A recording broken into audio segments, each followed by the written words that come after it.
here to serve you. I'm your servant, not. Yes?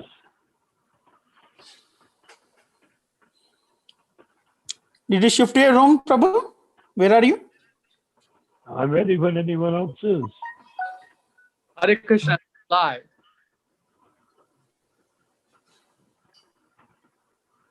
So we have Narayan Prabhu. He joined Srila Prabhupada in 1968. And if you're watching this on YouTube, you can ask questions and Prabhu can answer. And any historical accounts, history, philosophy, technical questions, anything you'd like. If you have a doubt regarding the philosophy, any Prabhupada pastime that's sticking to your mind. So let's continue, Prabhu. Bhanu Prabhu, you wanted to ask some questions, so please go ahead.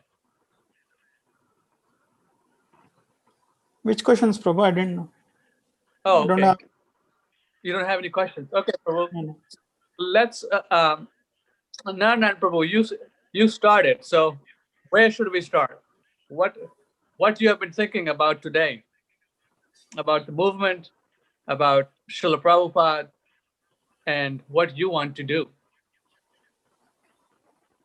Well, the process of the movement right now is it has become a shadow of a human movement. It's not even strongly a human movement. Everyone is hiding because of coronavirus, of course. Everyone is hiding away from any sense of participation, even ritually. See, they turned it from a spiritual experience of kirtan being an ecstatic experience to a ritual where they go and do the ritual just like people go to church and sing their hymns and clap their hands and do whatever it is they do in the church. Right. But now that's been taken away. So now they have less than before, because from spiritual life ritual, then ritual COVID-19 asura. The COVID-19 asura has eaten them up in terms of their ritual. And see, they're just more or less hiding. They're becoming like shadows hiding behind masks. Mm-hmm. They don't have any stance. They have no basis. All they have now is some vague recollection of memory from back in the day. So I have no objection to any of that, but I don't think there is any future in it for the human race. If we want the human race to become delivered, then we have to do more than just hide out in our houses or wherever we're hiding. We need to be able to experience being a devotee out in the open. Now, that's what Lord Chaitanya's movement was, and that is what Sankirtan was. When I went to London in 1971 to build Rath Yatra cars there, and I ended up sort of taking over the whole temple and redesigning it, making it a very powerful place. What happened is I came there to the airport, and a girl behind the counter said, "Oh, you know, English girl, oh, I wonder what has happened to you all. We used to so much enjoy seeing you chanting in the streets, but you're not chanting in the streets anymore. What has happened? Why aren't you doing that? We miss that so much." That's a woman that's a karmi, no doubt not in those days, probably not a vegetarian at all. And she was lamenting that we were not in the streets chanting the way we used to do. So that should tell us something about where the movement is right now. The movement is not the movement. I mean, the way the ISKCON temples are right now, they've shut everything down to being a little culture around the gurus. But what are they actually doing? Besides, of course, cultivating the Indian population and getting Lakshmi from them. So that's depressing. The same thing happened many years ago in Detroit. The devotees bought the Fisher Mansion, which was Fisher was making all the big cars like the Plymouths and the all the General Motors cars, and not Ford and not Chrysler and stuff like that. And we bought the Fisher Mansion, but then it got down to it was capable to hold hundreds of devotees. But it turned out down to about 4 or 5 devotees acting as men who are renting out the space for Durga Puja and Hindu weddings and stuff like that. Can you imagine? A complete retraction from what our mission was. So I'm complaining, but not complaining, but observing. But how do we go from here to restore the movement, or does anyone want to restore the movement? Yeah, because to restore the movement, first of all, you must know the history of what happened, and you must have accurate history also. Exactly. Without an accurate historical account, how can you make a difference? Well, I'm here to answer questions. And if you if you want to know what happened, say what you doubt. Say what you see and you doubt. I will respond to it, how we can go. We've been sort of moving in the direction of reconstructing what it would take for the movement to get started by scratch again.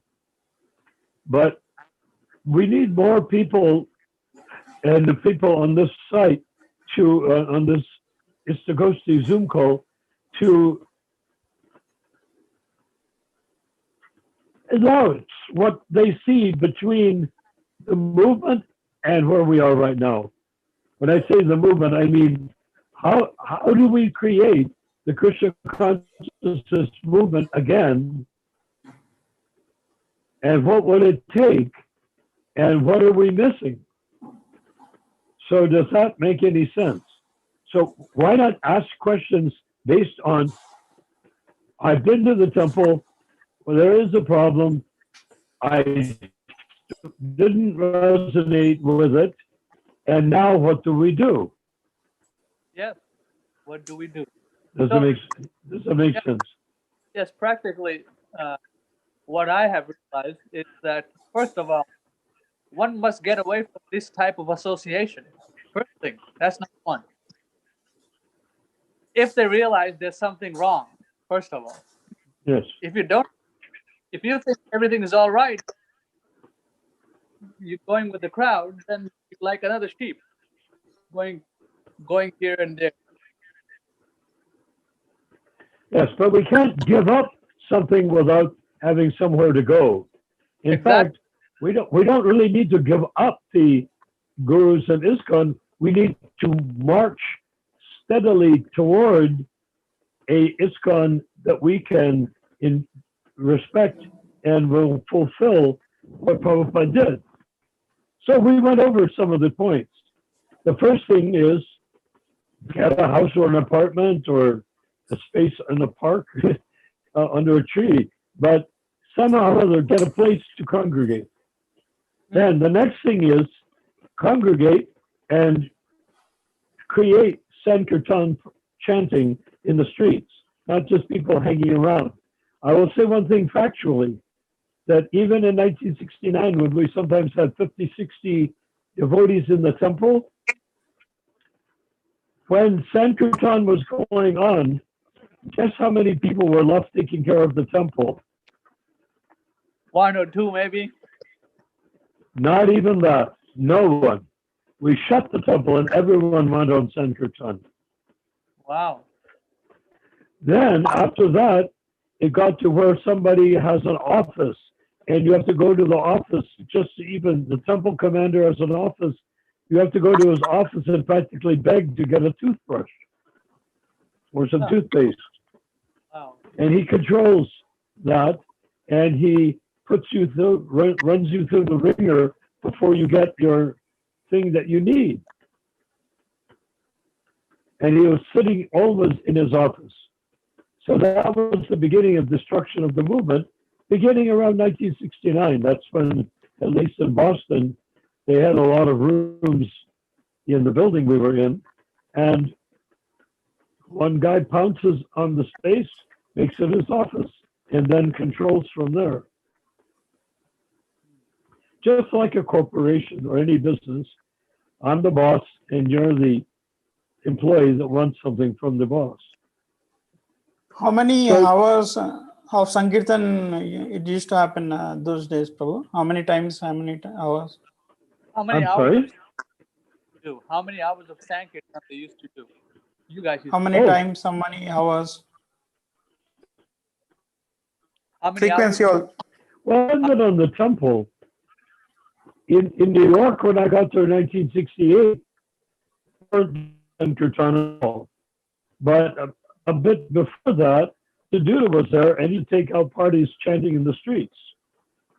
When I got there, I had to lobby to take out Sankirtan parties. And I did. I took out some parties all over the place and distributed books. And it was very nice. We were all thinking about how to make some other way than begging in the streets. But begging in the streets is very nice, very horrible. Begging in the streets, he's supposed to. So, but how did we do in Los Angeles? In before we moved into the temple on Watsika, we were on La Cienega Boulevard. We used to take out two parties, and we would leave the temple at 10 o'clock. We'd leave the temple at 10 o'clock in the morning, and we'd go out with two parties with about 10 or 20 devotees, depending how many devotees were in the temple, in each van. We had vans and no seatbelts, nothing. We just packed ourselves in. And no windows, just a closed delivery van, And we'd sit inside and we'd be chanting inside the van. Then we'd go out to certain locations. Then we'd chant there for several hours, collecting money and distributing back to Godhead magazine. And then we'd move to another location, chanting back to Godhead magazine. We went out at 10 o'clock in the morning and we chanted until 4 o'clock in the afternoon. Then we came back for the evening program in Prasadam. Then we went out at 8 o'clock at night and chanted until midnight. And then after that, we came back after midnight, went to sleep, got up at 4 in the morning, and went to Mangal Arti. It was glorious. Fully saturated. We did that basically 6 days a week. Seventh day, everybody, you can imagine how coordinated everyone was by chanting all day long, every day in the street. I mean, everyone was like psychically, emotionally, physically, existentially coordinated. Because when you're marching up and down the street chanting, it's like, a military activity. And then you start and you have a circle of people in Hollywood Boulevard or somewhere up near the Chinese theater, something like that, and you're chanting. And then you take turns chanting, and then people take turns giving little talks. So even a person that's been there only a week, he can take 5 minutes and address the crowd and speak about what he knows after 1 week of Krishna consciousness. we're so sophisticated and much older in age. These people were mostly teenagers, 18, 19, 16, 17, 18, 19, 20 years old. That was 20 years old was pushing the limit of age back then. For the most part, I mean, there were people like myself that were about 1 or 2 years older. Tamal was older. Brahmananda was older. But Satru, I think, was older. Rupanuga was older. Hansaduta was older. But that didn't slow us down. We worked with these younger devotees and made it all happen on the street. It was very nice, very successful. Now, with the magazines, we were for 25 cents each, also asked for donations. And we had conch shells, not the smooth white conch shells, but the big craggy Hawaiian conch shells. You know what they look like? They're spiky. Well, anyhow, we had those because we didn't have any Indian conch shells. And we'd go out, and by the time it got to be around closer to midnight, everybody on the street, we were chanting, like wonderfully chanting, and the people were drunk. So we'd go up to them and ask them for donations. And we'd take the spiky conch and stuff it in their stomachs, push it like that. Ask them, here, give us a donation, give us a donation. He's drunk, so he reaches and pulls out $5 or $10 and puts it in the conch, or money, or coins, So what would we do? We didn't take the money out of the conch, so we twisted the conch. They were big. We twisted them so the money went inside. So it always looked like we didn't have any money even after we got some. And that's how we collected. And when we got that night, we would sit down on the floor and unwind the conches, and all those heaps of money would come out and land on a heap on the floor. It was very glorious. Probably half a dozen conches, and there was like 10 people, 20 people in each party. And we were out there, and we'd be chanting. Then we'd stop chanting. We'd go up to patients. And so we back, and this is, remember, 1969, when we emptied out the conches. If you know what money was worth back then, we had $400 or $500 in coins and dollar bills and $10 bills and whatnot in a heap on the floor. That would be like several $1,000s in today's money. So wow. we had such a good time. I was in charge of one Sankirtan party. Mr. John was in charge of another one. And that's what we did. And so then when we were back in the temple, we had kirtan, and guess what? We would chant Hare Krishna in the kirtan. So we were chanting all the time on Sankirtan, or the only time we were not chanting, but we were listening to tapes of Srila Prabhupada, was when we had the Sunday feast. Right. And then there would be people making endless supplies of extraordinarily good puris, hand-rolled, and samosas that were stuffed with cauliflower and what was it? We didn't put potato in the samosas. We put cauliflower and green beans, I think. I forgot. But we put vegetables inside and then cooked them in ghee. And they were so delicious. We cooked hundreds of them on Sunday. We cooked all day, and then that evening we had the Sunday feast. People flocked in just for the feast. And when they had the feast, we all sat down on the floor, and each devotee would sit next to a guest. And we would answer, just like what we're doing now, they'd answer the questions of the guests. And that was sort of like very nice, like sadhu sangha, that we didn't ever think we were there to eat the feast. there was, if you go to New Dwarka, oh, I was there on Prabhupada's, I think, feast or disappearance day, appearance day feast of some sort like that. And I went in with my instrument. I was leading a kirtan and chanting amongst all the people.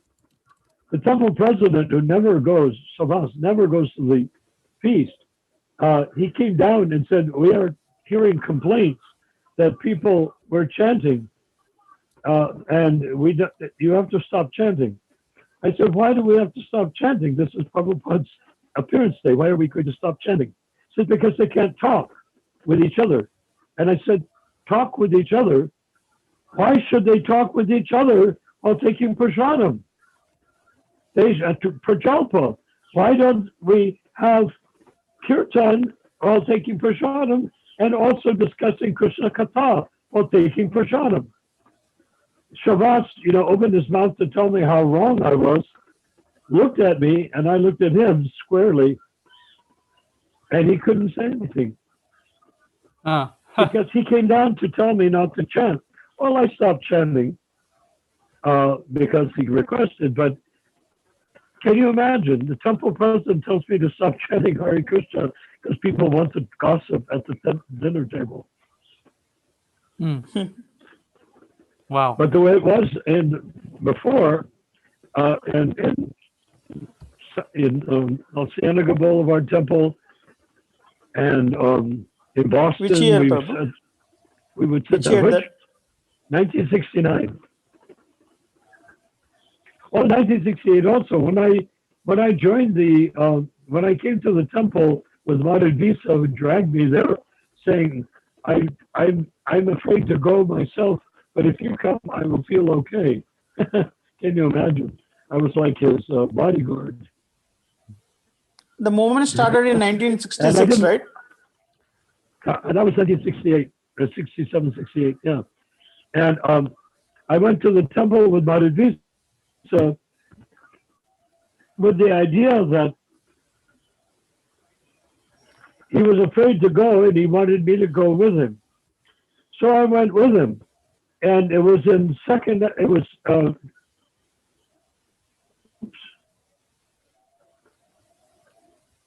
hello, can you hear me? Yes, we can hear you fine. Good, I touched the screen and everybody disappeared. Okay, so Jamuna and her sister Janaki and Malati and all the other householder women had cooked in their homes. They had apartments. They did the feast cooking at home, and then a devotee named Kartikeya cooked on a big stove at the temple, had a kitchen, and he cooked big dishes, and he was a very good cook. And he cooked on a stove that was donated by the Grateful Dead. The Grateful Dead liked us a lot. And Jerry Garcia, the lead guy of the Grateful Dead, I knew him well before he became a rock musician because we were all playing bluegrass music and folk music. I played folk music, but I knew how to play bluegrass also. And we'd all play together in a cabin up on the river, Russian River. But in any event, he had, that picture of Srila Prabhupada? It is a tall scroll, and it's sort of bluish, and he's standing there with a tridanda, and sort of a background is there, a neutral background, and he's just standing there by himself on that scroll, about 2 feet wide and about 6 or 8 feet long. Yeah, that tall one, yes. It's there. I've seen it. Jerry Garcia never went anywhere without that scroll. Wow, so he was Prabhupada's disciple in some sense, or maybe in well, yes, yes, just like George Harrison was, but unlike George Harrison, he didn't chant any.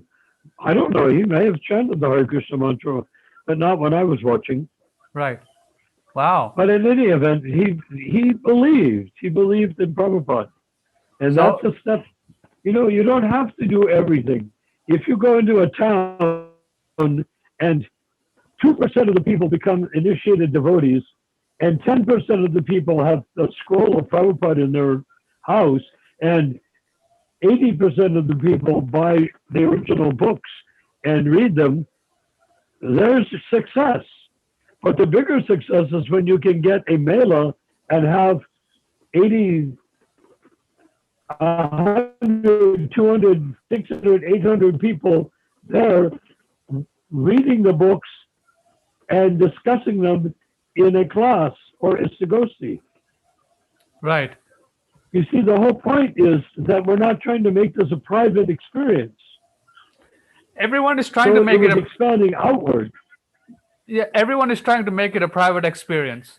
Oh, you have to surrender to a guru. Yeah. You have to serve them. You have to serve the institution. You have to serve the GBC. Everyone is trying to make it a united experience. That is the problem. Big problem. Yeah, yeah. And on top of it, because everyone has a different guru, each little group doesn't want to associate with the other group from the other group. Jai, that's a Because they very don't good want- point. Yeah, Yeah. I've seen it here.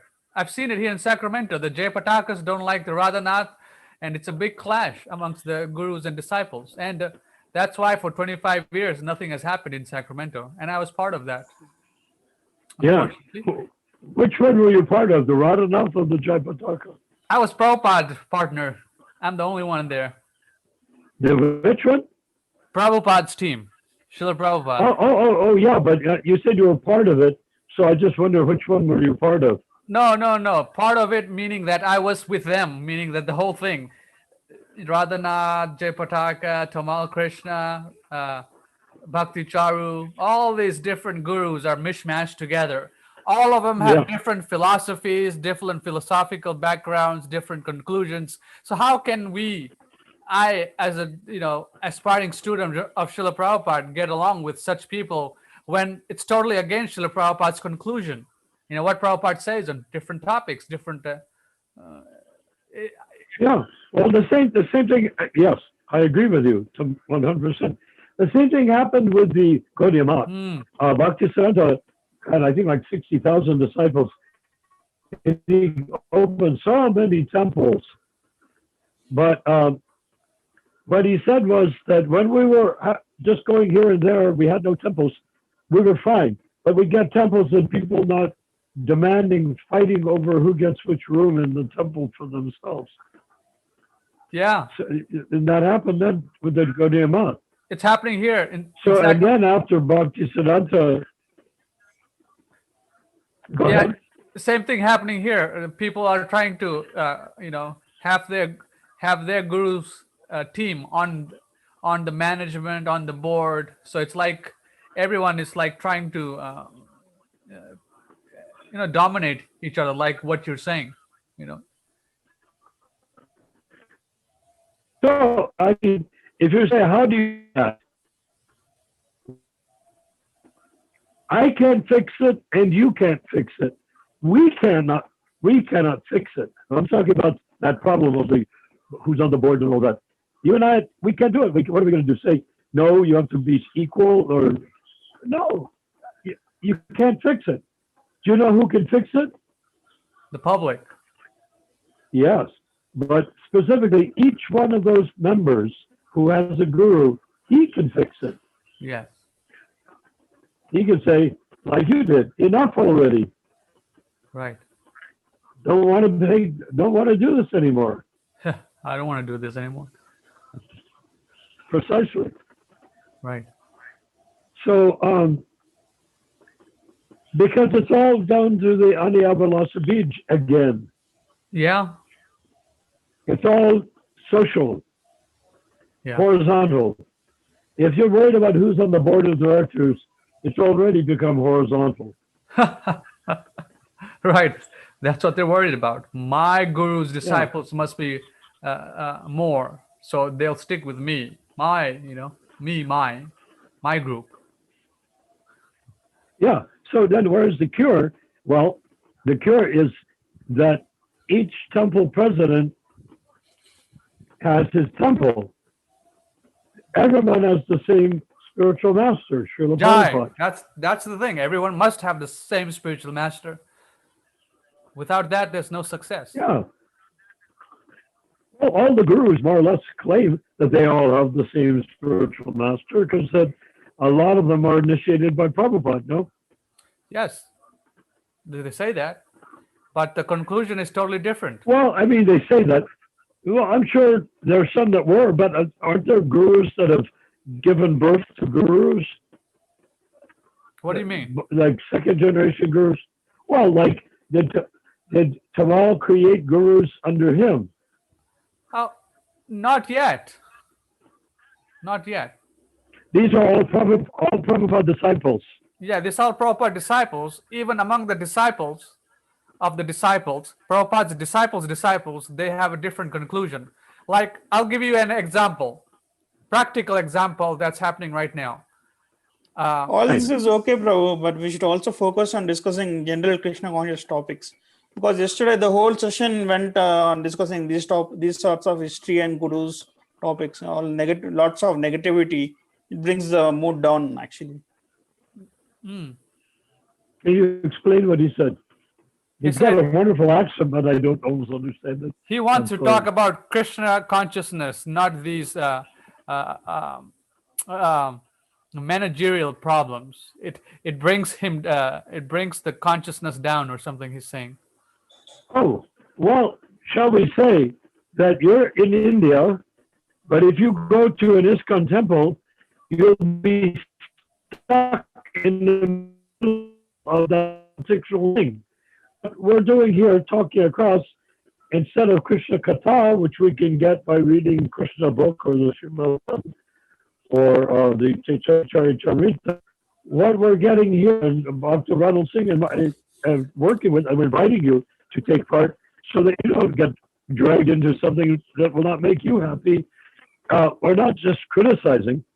What we're trying to do is see how do you create a movement that works. And Prabhupada did that. And first of all, everybody must be Prabhupada's disciple. Or if they want to do their own, they can do their own without Prabhupada. If they want to be anti-Prabhupada and create a GBC and whatnot, they could do that Well, too. we are not powerful enough to create a movement. Okay? I mean, we revive phonics from the ashes. He's Well, saying that how would you like to be a leader opening temples, Bhadra Prabhu? he's not interested. I wouldn't like to get into it. I mean, who knows? My intentions might be good right now, but who knows how I would end up eventually. Okay, how would you like to work with myself and Ronald and others to create Sankirtan in football stadium, soccer stadium, meaning real football stadium, soccer? How would you like to help create a program with 100,000 people chanting, possibly for days without stopping? There. Would you like to take part in an organization like that? Yeah. Bhanu Prabhu. When I come Would to that be, would you? because I cannot chant for so much many days, but I would surely like to do it. Huh? He said he surely like missed to that. do it. He said he surely like to participate. He would like to participate. Yeah. Okay, so in order to, what Dr. Ronald and I are doing is trying to sort out what happened to the movement. But as far as reviving the movement, in my humble or not so humble opinion, my humble opinion, the only way to do that is to get 100,000 people together to chant Hare Krishna, because that starts through Sankirtan again. To start a bunch of little temples and go out, like, you get little temples with 50, 60 people in each temple, and they go out and chant the way we were discussing in the streets. That's nice, but nowadays, how can we do that? Because the others will come and try to stop us. They will prevent us from doing that. So we have to create something that can't be stopped. And to me, 100,000 people I don't know if they can be stopped or not, but it's pretty hard to stop them, particularly if they're running in your direction and you have nowhere to hide. Does that make sense, Banu Prabhu? I didn't hear it, the end part of it. Does it make sense that 50 to 60 to 80,000 Would you- people chanting? What? Yeah, does. What? You know how you get that middle to show? I think your connection is not good, Prabhu. It's I breaking. did it. Not Narayan Prabhu, your connection is, really. I think, very weak. It's breaking. Banu Prabhu, is it breaking for you? It is breaking. You're breaking also. It's very crackly. Your voice is crackly, and Banu's crackly, and I'm Yeah, crackly. yeah, you're crackly also because it's showing that your reception is not so good. Banu, how's my reception? Is it looking strong? Yeah, yours is fine. How's mine? Yours is good. I can hear you fine. Narayan Prabhu says, are you on the internet or are you using the internet at your daughter's house? No, I'm using my iPhone. Okay, so it looks like Whatever I'm using, I tapped it. Do you think we should try to start the meeting over and see if we've got a better connection? it's Are fine you now. near the hotspot, Wi-Fi hotspot, near to it? No, Narayan Prabhu is using his iPhone's internet. He's not using he's using the internet that is on the phone, not a hotspot. So go ahead, speak, Prabhu. I think it's Well, yeah, I imagine. yes. I'm tapped into your Zoom call site. So whatever that is that on the internet? Yes, your phone's internet. It's using your phone's internet. Is that good or bad? It's good, Or but aren't you on your? it's good, What are, but, what are, but your connection It's is not not clear. strong. So it's not working. was it So strong? Was it strong last night? yes, it was stronger last night because you were outside, probably outside in the car. The signal was Or better. what? You think so? Yeah, it was much better. It was not cracking. But anyways, Prabhu, keep speaking. Continue it. Just continue, Prabhu. We'll try to work Okay. it out. So I want Banu. What is your vision for Krishna consciousness in this world? Or would you rather be a Bhajananandi and practice Krishna consciousness in your home, or if you renounce, sit under a tree in the forest and chant and whatnot? What is it you would like to do to serve Krishna? How do Prabhu you want said to? he doesn't want many thousands of stars. One moon is enough. I mean, he doesn't. If one person goes back to Godhead, then his mission is successful. Yes, but how do we didn't come to planet Earth to bring back one person. Particularly, we didn't come here to bring back ourselves. We might think, if I don't become saved, how can I save others? Well, that's a good point. But how do you become saved? How can I save others if I am not yet saved, as it were? And the answer is yes, because as you save others, you become saved. Does that make sense? Manu, does it make sense? It's very hard for a person to make spiritual advancement sitting in a room by himself. But if he is delivering the sound, he said, I have no qualification. I'm not even initiated. I don't know. I've only read a few pages, a few shlokas of Prabhupada's books. But I am so full of the desire to share this that I'm going to talk to people about it. Even though I don't know much myself. Preaching, but the people are hell-bent not to become Krishna consciousness. So be it. No, I can't help them. I can't force them to chant or take Krishna. It's not so much forcing. It's better I practice my devotion myself, and whoever comes to me, I'll preach to them. Yeah, that's good too. But at the same time, do we agree that everybody you meet, including a dog, a cat, a bird, a plant, an insect, or do we agree they are all part and parcel, jiva, part and parcel of Krishna? They're all sat. Each one is sat by its nature. Jai, yes. Yeah. Do you agree with that, Manu? I do. You do. Okay. So preaching really means not so much people come to you, which is nice if they do, but the preaching means you see another creature and you get a feeling inside. I do that. It happens to me frequently. Inside, I say, I can walk away right now. I see this person. I can walk away right now and do what I was going to do and mind my own business. But then something But you inside me can't says, preach to the offenders or those who don't have faith. You cannot continue preaching to them. well, but the thing is, when I have that feeling, I want to walk away. I get this other feeling saying, I can't walk away until I've brought some intelligence about Krishna to that person. That's the way I feel. And so I go up to that person and I say, sir or ma'am, do you believe that do you have a soul? I just ask him very frankly, do you have a soul? So if I say to you, Badu, soul, what? It's Yes or cutting, no? Prabhu. I am the soul. I have a body. Well, if I ask, who is saying? I am a soul. Is that Banu that says? I am a soul. No, that's me. Yeah, but I was asking Badu.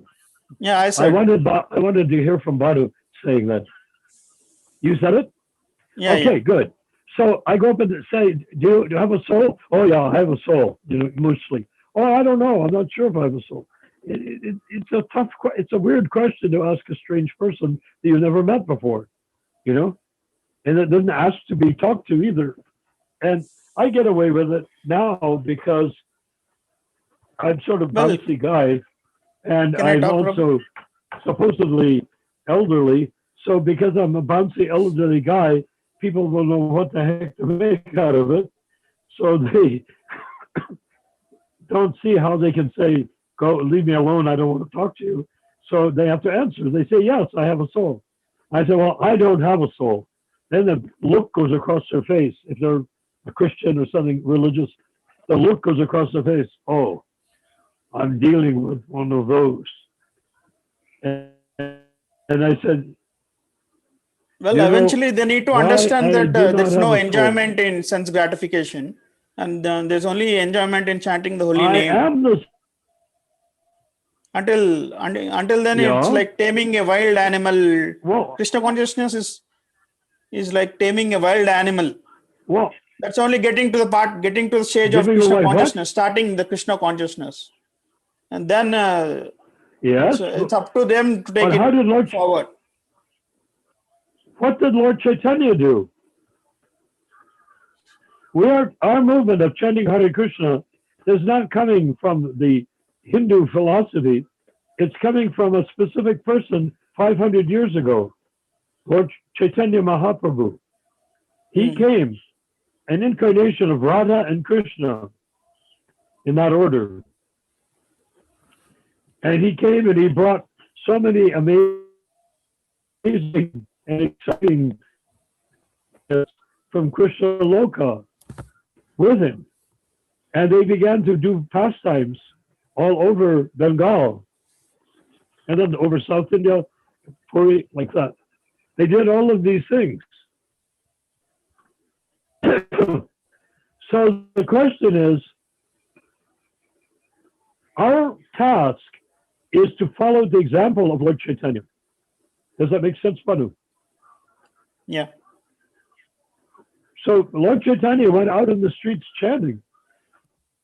He went out in the streets party, go to a village, with chitta hut, bamboo huts, thatched roofs.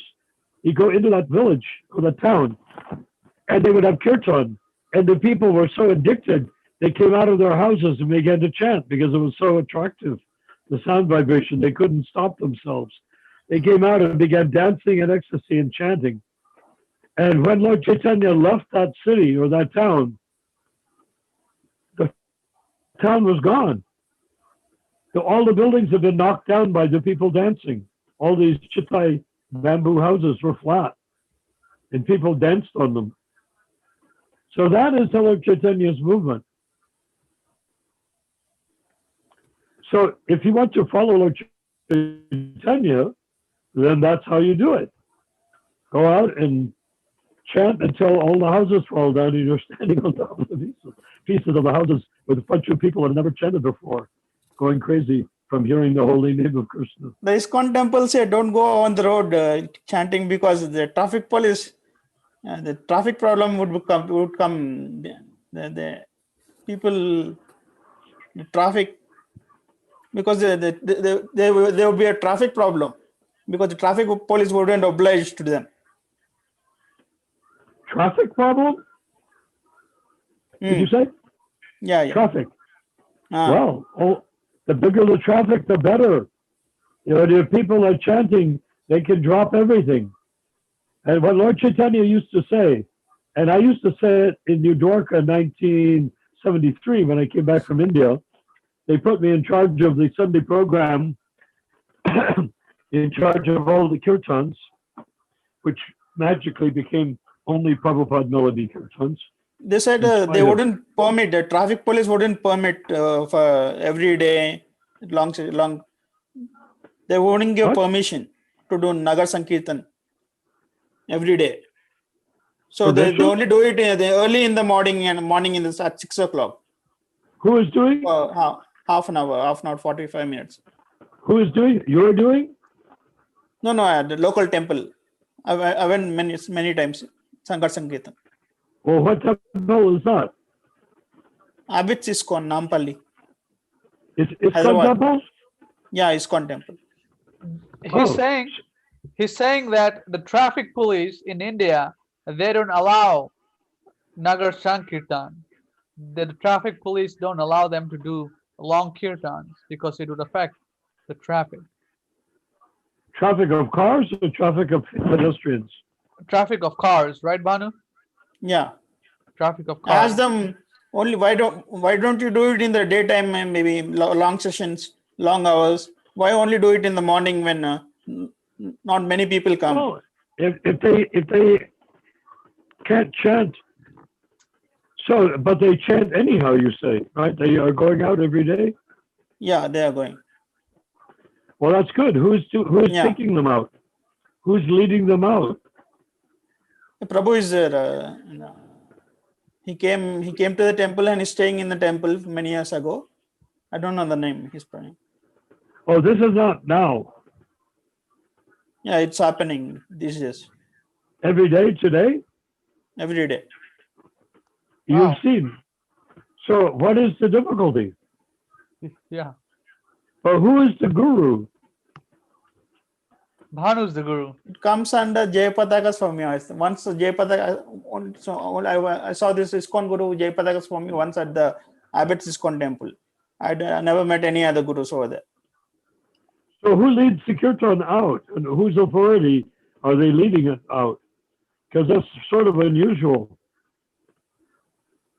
This is a Prabhu who is in orange robes. I don't know his name actually. You know his name? I don't know his name. He doesn't know his name. Acha. You know, Prabhupada disciple or somebody else? No, not Prabhupada disciple.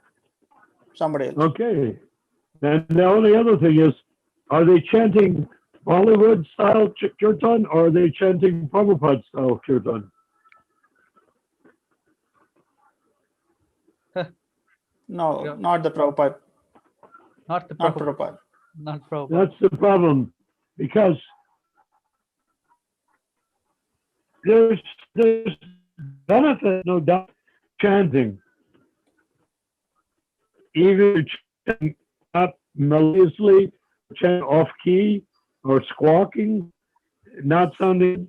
There's benefit to chanting, but the real benefit comes.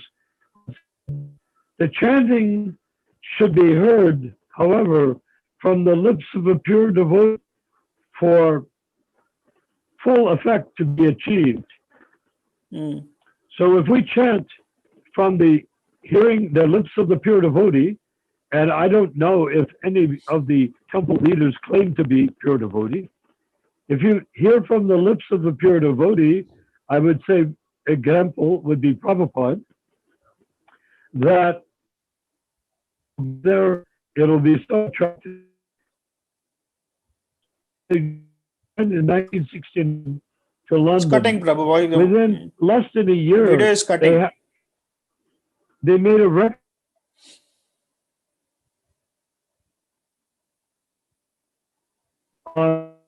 It's hanging. Video is lagging.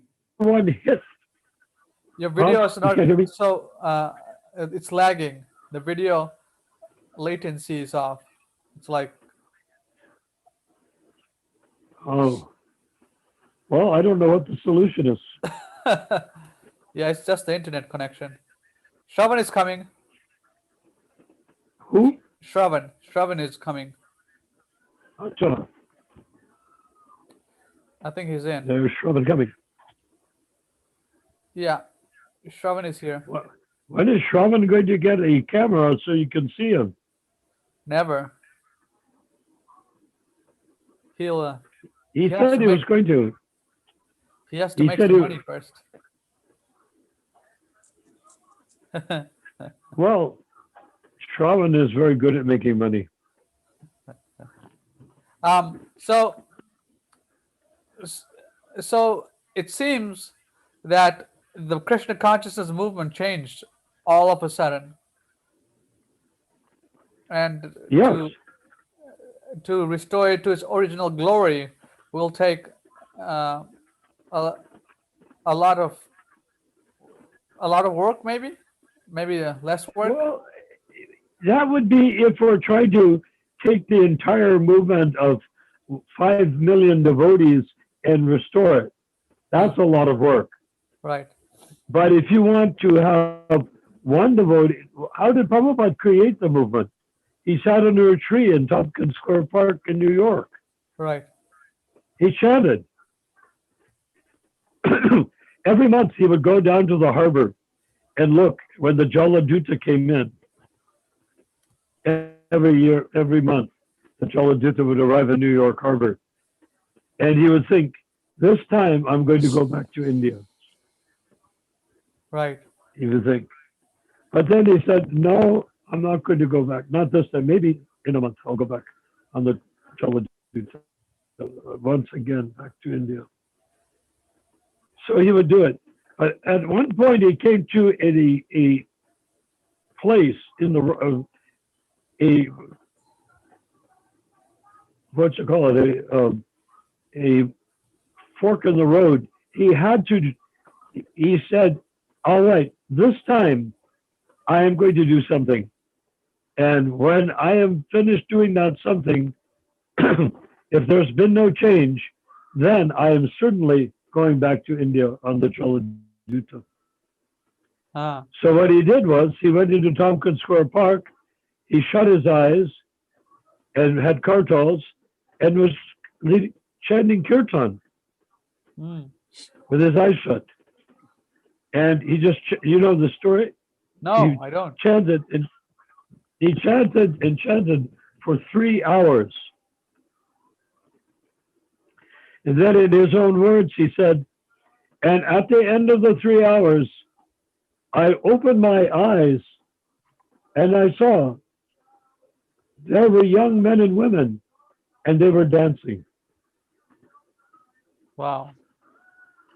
And at that occasion, they came to Swami or Guru or whoever they called him, maybe Swami. And he said, what is this chanting? And they sat down and he explained it. We like this chanting, he said. Where's your place, your ashram? So I have no ashram. I have no place.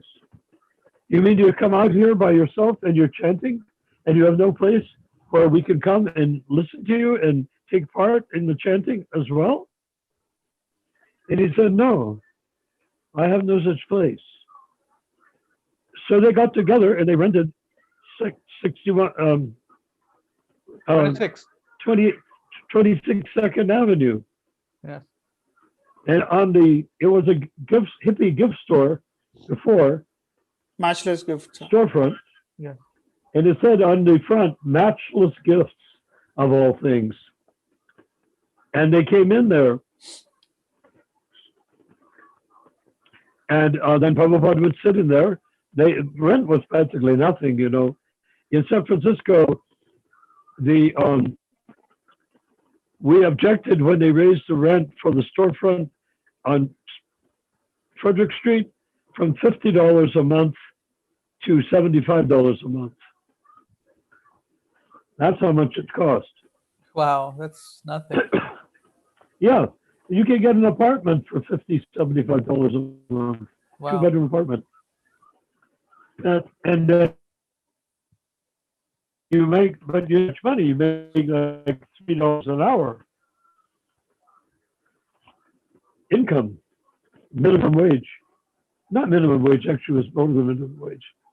But with $3 an hour, it's not hard to raise that much money and have time left over. You know? So that's what we did. So they rented that place. It was no big burden. Brahmananda and Gargamuni were from wealthy families.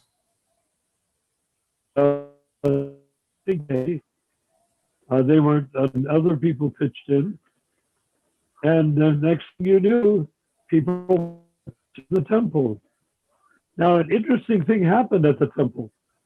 Brahmananda tended to be very aggressive and very protective of Srila Prabhupada.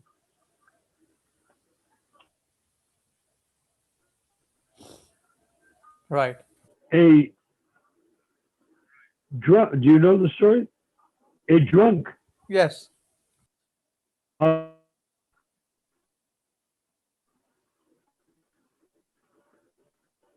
You the story.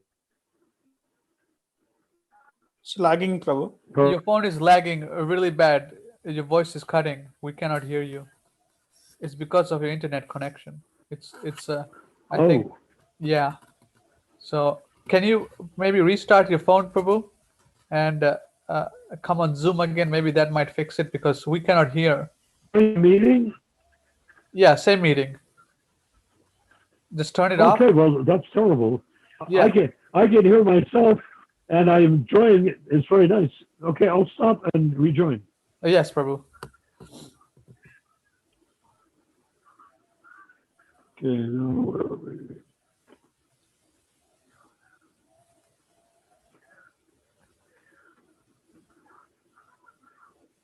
Okay, now, can you hear now? Yes, we can hear her now. Yes. Okay. Is continue. it clear? Yeah, it's clear now. Oh, that was. Okay. Is it still clear? No, your voice is still cutting in and out. Let me try this. Is it more clear like this? No, the orientation won't do anything. Horizontal or vertical, it doesn't mean anything. You'll have to turn off your phone and turn it back on. Like completely shut it down. Okay. Now you know what is happening. Instead of my name, it's saying iPhone personal hotspot. That's fine. That has nothing to do with it, Prabhu. It's just your name. Yeah, I look at mine. Mine says Hare Krishna. It's you can put anything you want. Well, I didn't put that. Yes, someone I'll put shut that. off and turn on my phone and turn it back on again. Yes, hold the power button and turn it off, and then turn it back on.